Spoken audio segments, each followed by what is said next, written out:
আসসালামু আলাইকুম ওয়া রাহমাতুল্লাহি ওয়া বারাকাতুহু।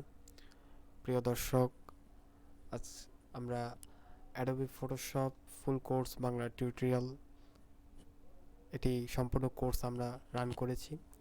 আমরা গত পর্বে আমরা দেখিয়েছিলাম কিভাবে করে আপনারা অ্যাডোবি ফটোশপ কিভাবে করে ডাউনলোড অ্যান্ড ইনস্টল করবেন। আজকের পর্বে আমরা অ্যাডোবি ফটোশপ স্টার্ট করব। অ্যাডোবি ফটোশপ এর ইন্টারফেস কীরকম হয় এবং অ্যাডোবি ফটোশপ আপনারা কিভাবে কাজ করবেন, অল ইজ অল বিষয় আপনাদেরকে স্টেপ বাই স্টেপ আমি দেখাবো।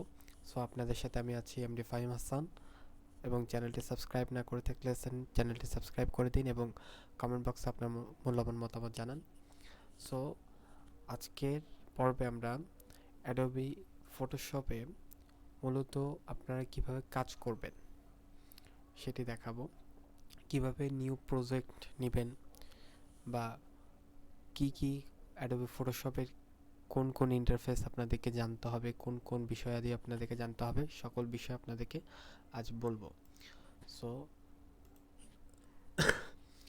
যদি অ্যাডোবি ফটোশপ আমি ওপেন করেছি এবং এখানে একটি আর্টবোর্ড আমি নিয়েছি, এখানে আমি একটি আর্টবোর্ড নিয়েছি এবং আপনাদেরকে যদি আমি দেখাই তাহলে অ্যাডোবি ফটোশপের মধ্যে এইগুলো হচ্ছে টুলবার।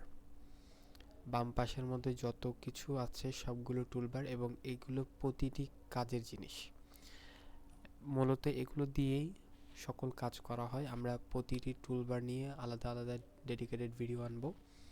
এই ফুল কোর্সে আমরা এগুলো শিখব। এবং উপরে যা কিছু দেখছেন এগুলো হচ্ছে মেনু বার, ঠিক আছে? এগুলো মেনু বার এবং এগুলো আমাদের কন্ট্রোল বার বলা হয়। সো আমরা অ্যাডোবি ফটোশপের যদি কাজ করতে চাই তাহলে আমাদের একটু বাধার সম্মুখীন হতে হয় প্রথম, কারণ বিগিনার লেভেলে অনেক সময় অ্যাডোবি ফটোশপে কাজ করতে গেলে অনেক বাধার সম্মুখীন হতে হয়, অনেক কিছু না জানার কারণে। সো আমি আপনাদেরকে ট্রাই করব বিগিনার লেভেল থেকে সম্পূর্ণ কোর্সটি করানোর জন্য। কিভাবে করে বিগিনার লেভেল থেকে আপনারা সম্পূর্ণ কোর্সটি করে আপনারা অ্যাডোবি ফটোশপে মাধ্যমে কাজ করে আপনাদের ইউটিউব চ্যানেলের জন্য বা আপনাদের বিভিন্ন বিষয়াদির জন্য আপনারা ডিজাইন করতে পারেন, আপনারা আপনাদের ফটো এডিটিং করতে পারেন, ঠিক আছে? এবং আমরা আপনাদেরকে অ্যাডোবি ফটোশপে একটি আই ক্যাচিং থাম্বনেল বানানো আপনাদেরকে শিখিয়ে দেব ইনশাআল্লাহ। সো আজকের দিনে আমরা যে বিষয়াদিগুলো জানবো সেগুলো হলো, এখানে এই বিষয়গুলো যেগুলো দেখছেন, file, edit, image, layer, type, select, filter, 3D views, তারপর উইন্ডোজ হেল্প, এগুলো হচ্ছে কি মেনু বার। এগুলো মেনু বার। এখান থেকে আমাদের অনেক কিছু কাজ করতে হয়। এগুলো আমাদের প্রতিটা বিষয় আমাদের কাজের বিষয়। প্রতিটা বিষয় আমরা স্টেপ বাই স্টেপ শিখবো ইনশাআল্লাহ। সো আজকে যে বিষয়টি শিখবো, যদি আপনাদেরকে আমি দেখাই, আজকের বিষয়টি হলো আমরা মুভ বার সম্পর্কে জানব। মুভ বার, এই এই চিহ্নটি যেটি দেখছেন, এই বারটিকে, এই টুলটিকে মূলত বলা হয় মুভ। এটি দিয়ে আপনি যে কোনো জায়গায় আপনার যে কোনো ডিজাইন বা যে কোনো কিছু আপনি মুভ করতে পারেন, ঠিক আছে? এরপরে আপনাদেরকে বিভিন্ন শর্টকাট সম্পর্কে জানতে হবে, যে শর্টকাটগুলো আপনাদেরকে ফটোশপে কাজ করতে সহজ করে দিবে। যেমন আমার এই শেপটি যদি অনেক বড় হয়ে গেছে, আমি চাচ্ছি এই শেপটিকে ছোট করতে, সেজন্য আমি কন্ট্রোল টি প্রেস করব। কন্ট্রোল টি, দেখুন কন্ট্রোল টি প্রেস করার পর আমার একটি কি চলে এসেছে, এখানে ছোট বড় করার অপশন চলে এসেছে। এখান থেকে আমি এখন যেখান থেকে চাই সেখান থেকে আমি ছোট বড় করতে পারবো। সো এই বিষয়টি আপনারা মুখস্থ করে রাখবেন, রিমেম্বার করে রাখবেন, যে কন্ট্রোল টি প্রেস করে আপনারা যে কোনো বিষয়কে, যে কোনো অবজেক্টকে আপনারা কি করতে পারবেন, ছোট বড় করতে পারবেন। এবং মুভ টুলের মাধ্যমে আপনারা যে কোনো অবজেক্টকে নাড়াচাড়া করতে পারবেন, যে কোনো জায়গায় মুভ করতে পারবেন, ঠিক আছে? এবং এই মুভ টুল যে বিষয়টি, সেটি যদি আপনাদেরকে আরেকটু ক্লিয়ার করে যদি দেখাই, এখানে যদি মনে করেন আমি আরেকটি শেপ নিলাম এবং সেই শেপটির কালার আমি যদি করে দিই রেড, এবং আমার এই শেপগুলো দেখুন, এই শেপগুলো সকল শেপ আমরা মুভ করতে পারছি। ওকে, এখন অ্যাডোবি ফটোশপে যে কোনো কিছু ক্ষেত্রে আপনাদেরকে লেয়ার বেস কাজ করতে হবে।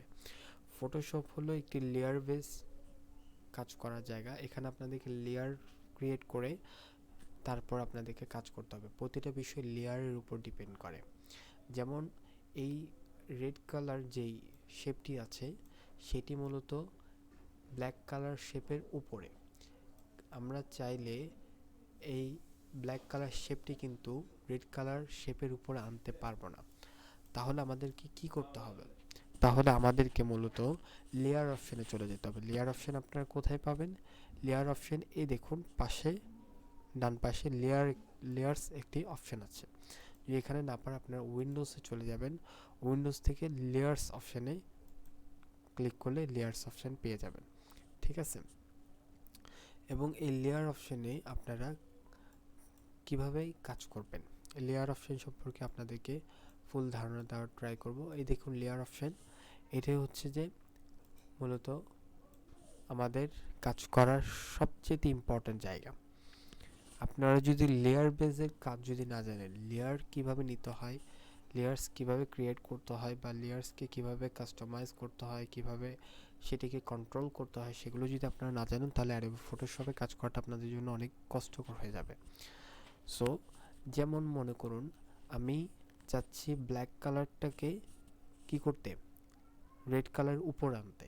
সো আমি কি করব, ব্ল্যাক কালারটাকে সিলেক্ট করে আমি চিপে ধরে আমি রেড কালার উপরে এনে ছেড়ে দিব। এখন যদি আমরা দেখি তাহলে মূলত ব্ল্যাক কালারটা রেড কালারের উপর চলে এসেছে, কিন্তু এতক্ষণ রেড কালারটি ব্ল্যাক কালারের উপরে ছিল, এখন মূলত ব্ল্যাক কালারটি রেড কালারের উপর চলে এসেছে। এটি হলো মূলত লেয়ারের কাজ, এবং এইভাবেই মূলত আপনাকে আপনার ডিজাইনের যে কোনো কাজ আপনাকে কন্ট্রোল করতে হবে লেয়ারের মাধ্যমে। ওকে, এখন দেখুন আমার এখানে কোনো লেয়ার অপশন নেই, কিন্তু আমি এখান থেকে উইন্ডোজ থেকে লেয়ার্স অপশনে আমরা উইন্ডোজে যাব, উইন্ডোজ থেকে একটু দেখতে দেখতে আমরা লেয়ার্স অপশন পেয়ে যাব। এখানে ক্লিক করলে আমরা লেয়ার অপশনটা পেয়ে যাব, এবং যখন আমরা পেয়ে যাব তখন আমরা এটিকে সেভ করে রাখার জন্য আমরা এখানে ধরে আমরা এটিকে এখানে বসিয়ে দেব। তাহলে দেখুন আমার এখানে লেয়ার্স অপশন চলে এসেছে। ওকে, সো এখন আমরা মুভ টুলের কাজ আজকে বুঝলাম, এবং লেয়ার সম্পর্কে আমরা বেসিক ধারণা নিলাম। আমরা কিন্তু ফুল ধারণা এখনো নেইনি। এখন লেয়ার সম্পর্কে যদি আরেকটু ধারণা আপনাদেরকে দেই, আপনারা যদি লেয়ার সম্পর্কে আরেকটু ধারণা নিতে চান তাহলে মূলত আপনাদেরকে লেয়ার অপশনে ক্লিক করতে হবে, এবং লেয়ার অপশনে এখানে অনেক কিছু রয়েছে, যেমন layers, channels, path, learn, library, হ্যাঁ, তারপর অবজেক্ট, এগুলো সব কিছু আপনাদেরকে শিখতে হবে স্টেপ বাই স্টেপ। এখন মনে করুন আমার রেড যে শেপটি সেটি মূলত আমার এখন নড়াচড়া করার কোনো প্রয়োজন নেই, এটি যেখানে আছে সেখানে থাকুক, আমার এটিতে কোনো কাজ করার প্রয়োজন নেই।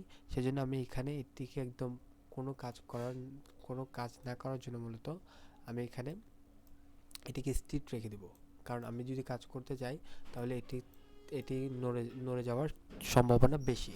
সেজন্য আমি কি করব, সেজন্য আমি এই রেড কালার যে শেপটিকে যদি আমি এখানে স্থির করে রাখতে চাই তাহলে আমি লেয়ার্স অপশনে চলে যাব, এবং লেয়ার্স অপশনে গিয়ে এই রেড কালার এই শেপটি সিলেক্ট থাকা অবস্থায় আমরা এখানে একটি তালা অপশন দেখছি, একটি লক অপশন দেখছি, এই লক অপশনে আমরা ক্লিক করে দেব। তাহলে মূলত দেখবেন যে এই রেড শেপটি আপনারা আর নড়াচড়া করবে না, এই রেড শেপটি আর নড়াচড়া করবে না। সো আপনারা যদি চান কোনো অবজেক্টকে, আপনারা কোনো কিছুকে আপনারা যদি আপনাদের ডিজাইনের মধ্যে আটকে রাখতে, সেটি যাতে আপনাদের নড়চড় না হয়, কোনোভাবে মুভ না হয়, তাহলে আপনারা লেয়ার্স অপশন থেকে এখানে এই সেই জিনিসটিকে, সেই অবজেক্টটিকে আপনারা সিলেক্ট করে লক অপশনে ক্লিক করে দিবেন। তাহলে মূলত আপনাদের সেই অবজেক্টটি লক হয়ে যাবে, সেটি আর নড়াচড়া করবে না। এবং যদি কাজ শেষ হয়ে যায় তাহলে আপনারা আবার লক অপশনটি উঠিয়ে ফেলতে পারেন। এবার দেখুন লক অপশনটি যখন আমি উঠিয়ে দিলাম তখন শেপটি আবার নড়াচড়া করাতে পারছি। এটি হলো মুভ টুলের কাজ এবং লেয়ার্সের কাজ। এবং লেয়ারের মধ্যে আরও অনেক বিষয় আপনাদেরকে জানতে হবে। কিভাবে নতুন একটি লেয়ার নেবেন, কিভাবে লেয়ারের সাথে আপনারা সামঞ্জস্যভাবে কাজ করবেন, কারণ এই বিষয়াদিগুলো আপনাদেরকে পুঙ্খানুপুঙ্খানুভাবে শিখতে হবে। এবং লেয়ার্সের আরেকটা মূল বিষয় হলো, ধরুন আপনার এই কালারটি অনেক গাঢ়, রেড কালারের শেপটি অনেক গাঢ়, আমরা চাচ্ছি এটিকে আরেকটু হালকা করতে। হালকা করার জন্য আমরা কি করব, লেয়ার্স অপশানে ক্লিক করব এবং এটার অপাসিটি দেওয়া আছে দেখুন। এই অপাসিটি অপশানে দেখুন, এই লেয়ার্স আমরা এই রেড কালার রেক্ট্যাঙ্গুলারকে আমরা কি করলাম, সিলেক্ট করে রাখা অবস্থায় এই অপাসিটি অপশন আমরা যদি দেখি তাহলে এখানে 100% দেওয়া আছে। আমরা যদি অ্যারো বাটনে ক্লিক করি তাহলে দেখবেন 100% থেকে আমরা যদি একটু কমাই তাহলে দেখুন এটি হালকা হচ্ছে, এটা ধীরে ধীরে হালকা হচ্ছে এবং হালকা হতে হতে একেবারে মিশে গেছে। এবং আমরা যদি আবার 100%-এ চলে আসি তাহলে আবার রেড কালার হয়ে গেল। ঠিক আছে, এভাবে করে আপনারা যে কোনো গাঢ় কালারকে আপনারা হালকা করতে পারেন, হালকা কালারকে আবার গাঢ় করতে পারেন। যে কোনোভাবে আপনারা আপনাদের মনের মতো করে ডিজাইন তৈরি করতে পারেন অ্যাডোবি ফটোশপ ইউজ করে। সো আমরা অন্যান্য বিষয়াদি, যেমন এখানে অন্যান্য টুলস যেগুলো আছে, এই টুলসগুলো আমরা একটা একটা একটা করে কীভাবে কাজ করতে হয় আমরা একটা একটা করে শিখবো একটা ভিডিওতে। এবং প্রতিটা টুলসের জন্য আমি ডেডিকেটেড ভিডিও নিয়ে আসবো। আজকের ভিডিওটি এই পর্যন্তই। সকলে ভালো থাকবেন, সুস্থ থাকবেন এবং আমাকে সাপোর্ট করবেন। আসসালামু আলাইকুম ওয়া রাহমাতুল্লাহি ওয়া বারাকাতুহু।